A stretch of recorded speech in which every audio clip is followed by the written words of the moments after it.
Benjamin Netanyahu ordered the murder of a foreign leader, and within a few hours, the murder was carried out. There were no consequences whatsoever. In fact, the American government lauded him for doing this. Well, Israel is on absolutely violent rampage.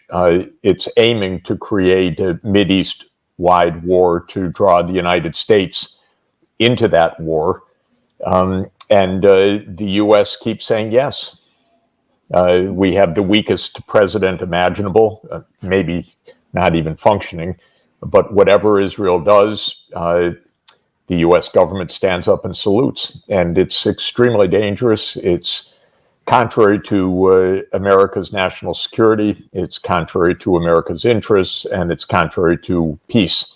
But Israel maybe feels that in the weeks up to an election, it can do anything it wants with the U.S. military, in effect, because the U.S. is providing all of the weaponry, it's providing the intelligence, it's providing the green lights, the go-ahead, the financing, another $8 billion package last week. So basically, Netanyahu is commander-in-chief of the U.S. Military in the Middle East, it seems, for the moment, and he gets his way, no matter how violent, how many people killed, how many opportunities for peace are lost.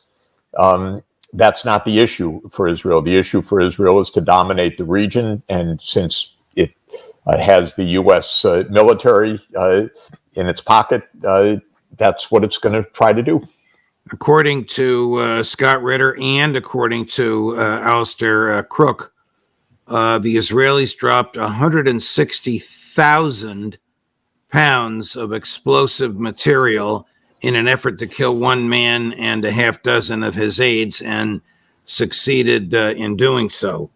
And the point is financed by the American government. Well, the point is nobody in the U.S. counts the dead anywhere under American bombs. That's been true for decades.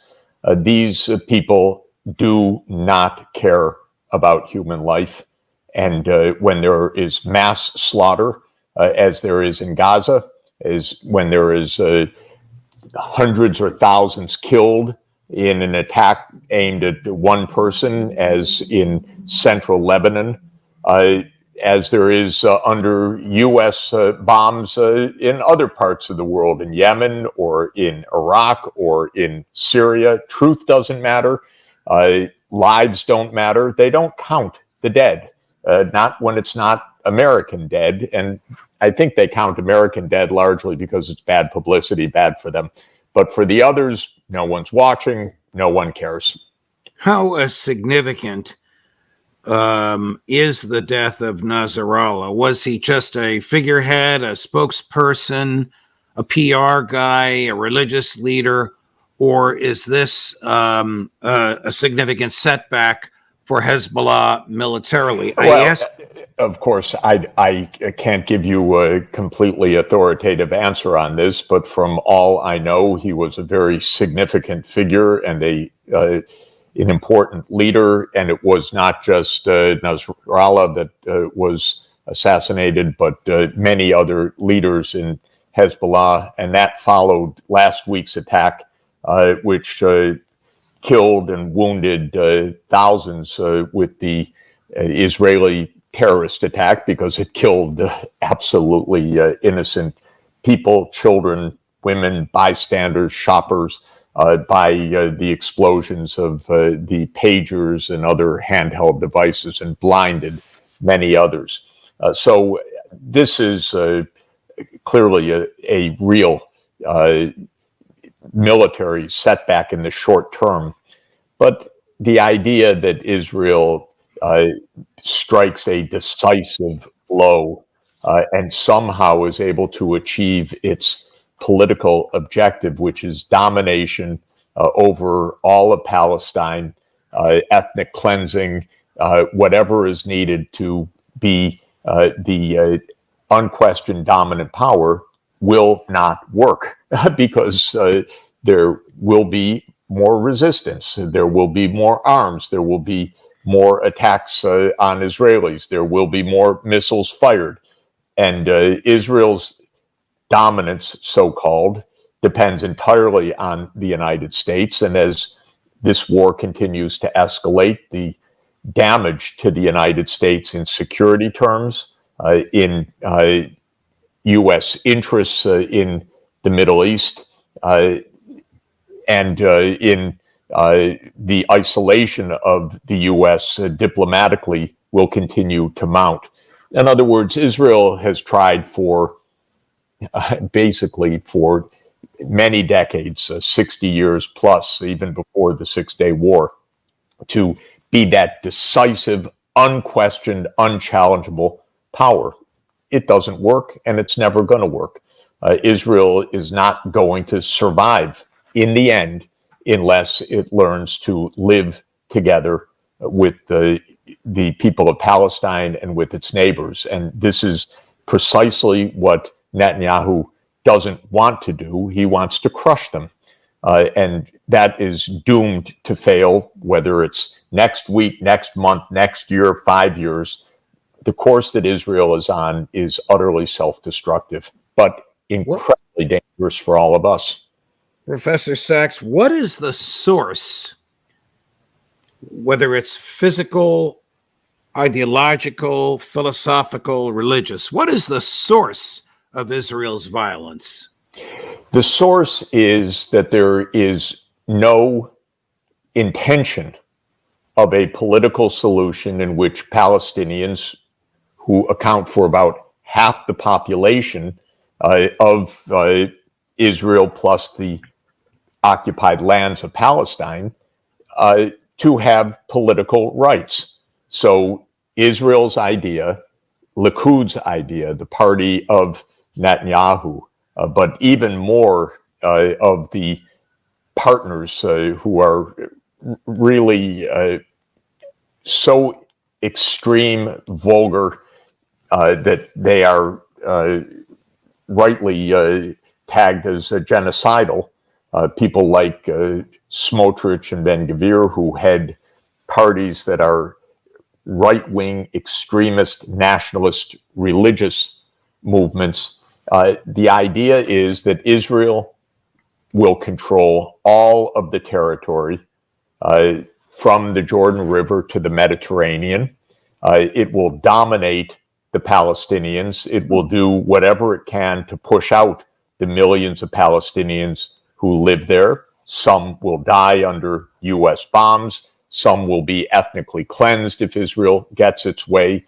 And the rest will certainly simply be suppressed.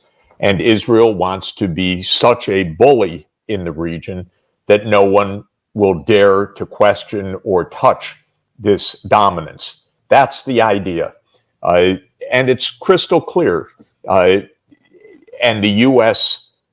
essentially funds and arms this idea, all the while mumbling, as Biden did in his farewell address to the UN General Assembly, that the U.S. supports a two-state solution. It's worse than pathetic, because what the U.S. does is say, we back Israel no matter what. We'd like a two-state solution, but Israel is explicitly, completely, unequivocally opposed to a state of Palestine. So we have given Israel completely a blank check or a green light or whatever you want to call it to pursue its maximalist agenda.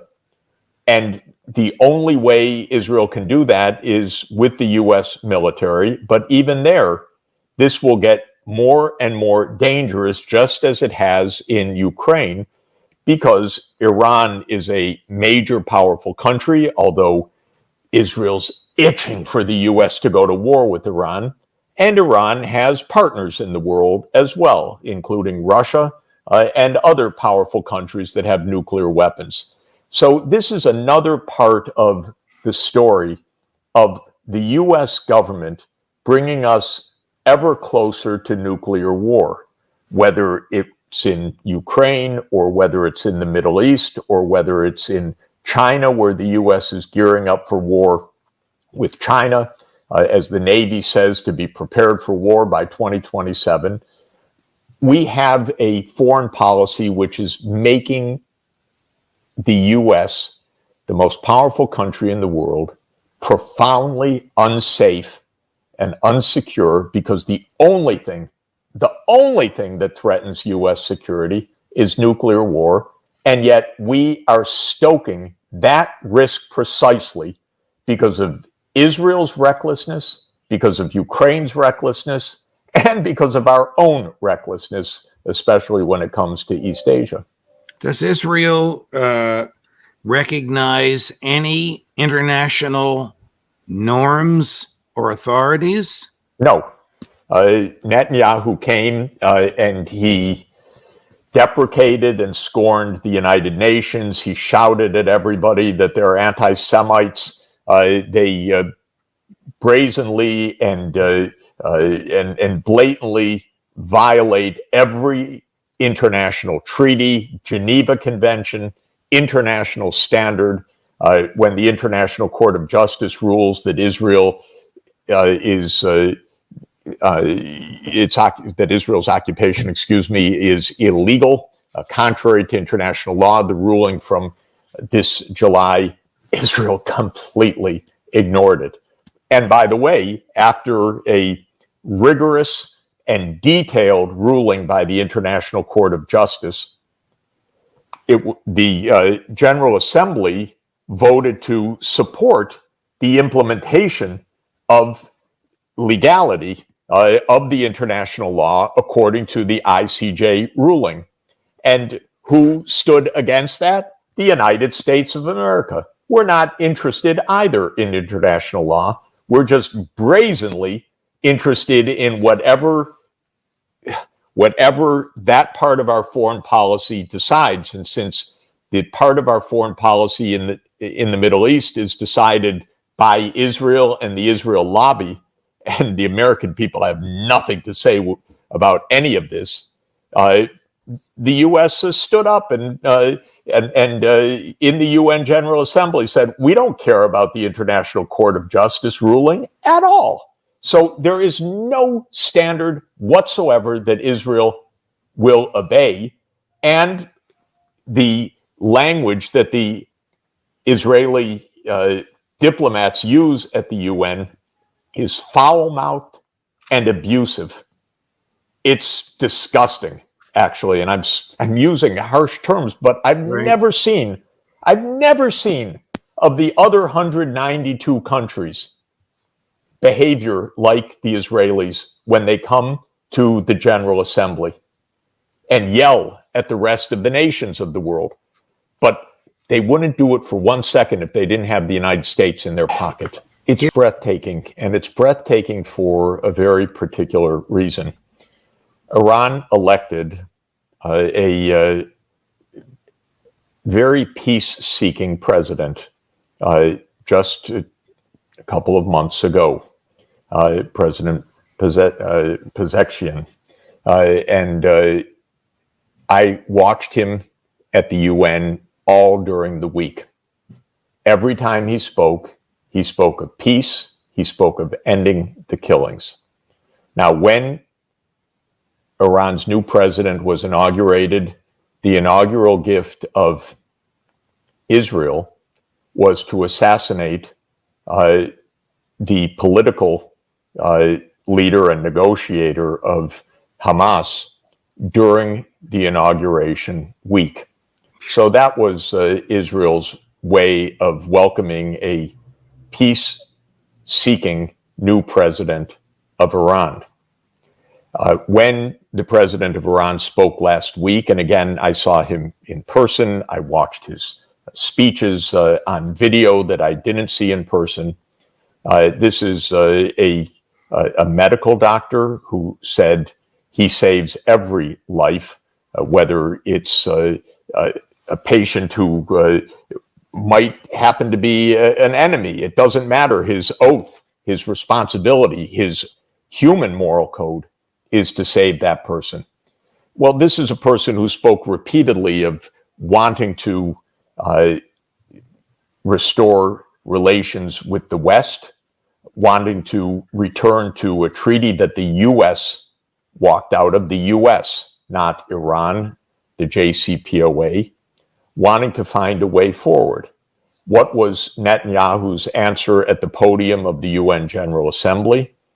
To speak hatred of Iran, to call Iran the ultimate evil, not to say with the new president, I sit down and we see if there is a way forward. Completely the opposite. They followed their inauguration gift with multiple further assassinations, and now this war in Lebanon. In other words, Netanyahu does not want peace. He wants war. He wants war for Israel's unchallenged dominance. And the only way to have unchallenged dominance is to completely dominate people who do not want to be dominated by Israel and who have rights, legal rights, human rights that Israel is violating. So Netanyahu's answer to a call for peace from Iran is precisely a call for war. What this new tape means, it just gives you the shivers. One can only guess, and I can't even guess. I'm seeing it for the first time this moment. But we should understand what is happening is precisely that Israel is escalating in part because Iran is seeking to make peace. And Israel doesn't want peace. It wants to defeat Iran, and it wants to show that it is the completely unchallengeable power of the region that can do whatever it wants. Here, I have a message for the long arm of Mr. Netanyahu, which is that it's the U.S. Air Force, it's the U.S. military, it's the U.S. Navy. It's not you, Netanyahu. It's the United States, and you're dragging us into your wars so that you can dominate millions of Palestinian people and deny them their rights. It's not your long arm. It happens to be ours. The fact that the Israel lobby has manipulated our politics long enough is the reason you stand there and say that. But to say that precisely when the president of Iran has spoken exactly the opposite and called for peace, rapprochement, reconciliation, and anyone can go online and look under the UN General Assembly, look it up on Google and type in the General Assembly and find the speech of the Iranian president and compare that with the speech of Netanyahu. You'll be very surprised who speaks about peace and who speaks about war and who brags because they have the U.S. military in their pocket. Lie. It's the Arab and Islamic State said in Riyadh last November, 2 states side by side, living in peace, security for both. The Arab League said the same thing this spring in Bahrain. 2 states living side by side in peace. Netanyahu doesn't want 2 states living side by side in peace. That's the bottom line that needs to be understood. Israel's not looking for security. It's looking to crush the foe. This isn't about finding a way to peace. This isn't about finding a way for 2 peoples to live peacefully side by side, which is what international law calls for and requires. This is about Israel dominating the entire region.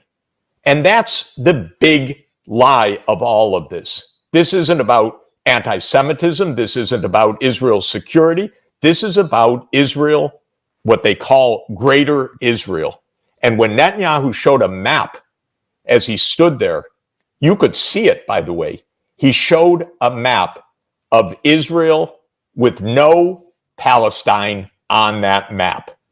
The map pointed to Israel, which would be all of the territory from the Jordan to the sea, So Gaza, the West Bank, East Jerusalem, the Golan, all of that was shown as Israel on Netanyahu's map.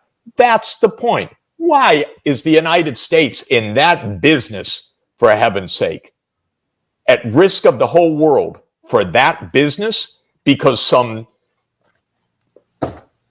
absolutely extremist, and many of them extremist religious fundamentalists, think that some 7th century BCE text promised them that land, and so they're going to keep it no matter whether the world goes to war. But that's Israel's complete plan, is from the river to the sea. And the answer is there are two peoples, there are two lands, there's international law, there's the International Court of Justice, there are dozens of General Assembly and Security Council resolutions over the last 57 years. None of it matters to Netanyahu and his gangsters. And why is the United States playing this game?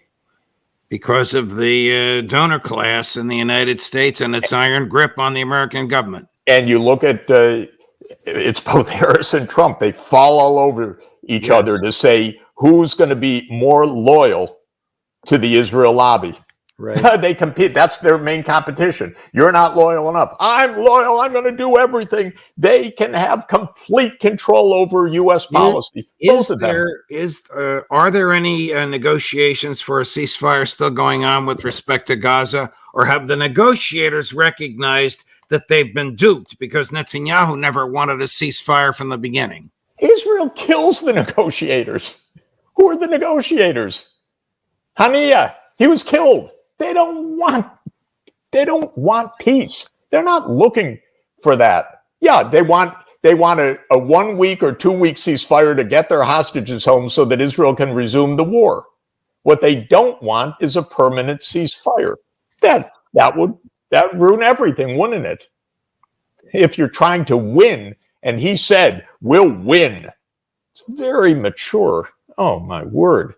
What a peace-loving man. We'll win.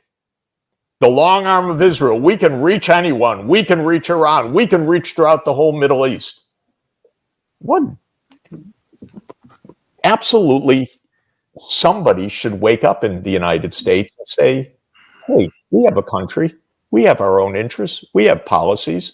And we have to judge what we have our military used for. Jeff, you're very eloquent and very passionate, like everybody else on this program, but we are a distinct minority in the United States. Look at what happened when Netanyahu was before Congress. They treated him like he was Douglas MacArthur in 1951. Yeah, you and I don't get our reelection funds from the Israel lobby. This is, they stand up and cheer so that they can get more money pouring into their reelection campaigns. Right. This is, and by the way, Israel has basically, the people in the government, I'm sorry to tell everybody, but this is really not thinking about U.S. interests. And that's why you hear the mumbling, which is literally mumbling. They know it's not in America's interest. They know that they can't speak straight to the American people about any of this. They don't want to tell the American people that our policy is run by Israel. They don't want to admit it, but they don't want to say it out loud either, because that, we're a few weeks before the election. Right. And so Netanyahu is, he's manipulating all of this, but it's incredibly dangerous. And I would say, Judge, that it's similar to Ukraine, that we have $1 trillion a year military machine. And I wouldn't even say it's out for hire. We give it away to others for whatever strange purposes, because someone gets involved in some other country because of the lobbying. But we give away a $1 trillion military machine for a few $100 million of campaign contributions. It's a hell of a bargain they bought into. Yes. But how ridiculous and sad and dangerous for the United States. Thank you so much for watching this video. Hope you liked it. Please like and subscribe, and we'll see you in the next one.